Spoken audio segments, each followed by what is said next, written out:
যে বড় বড় হলি 12 বাতারি, মানে যেই মেয়ের বড় বড় আছে সেই কি 12 বাতারি? হ, বড় বড় হইলে কি 12 বাতারি হইল? না, বড় বড় হইলেই 12 বাতারি হয় না। কারণ কি জানেন? জানেন না? ঠিক আছে, জানেন না যদি আমি কইতাছি।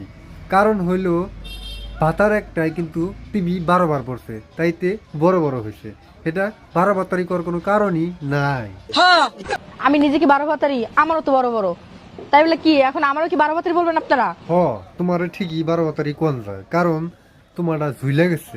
আর যারা 12 বাতারি না তাগরটা ঝুলে না। ঠিক আছে? বড় আসলে বানাইতে হয় না, ঠিক আছে? এক একজনের শরীরের গঠন বা এক একজনের মানে ওই যে আছে না, এক এক মানুষ এক এক রকমের ভাই, সবাই কি এক হয় নাকি? আরে আপামনি, যারা জানে না তাগরে যায় জ্ঞান দাও। ঠিক আছে, আমরা সব জানি। আমরা পুরুষ মানুষ, আর অনেক পুরুষ মানুষের হাত না পড়লেই বড় না, আর বড় না হইলেই ঝুলে না। এটা তো সবাই জানে। তুমি স্ট্রাকচার করো কে, বুঝছাও?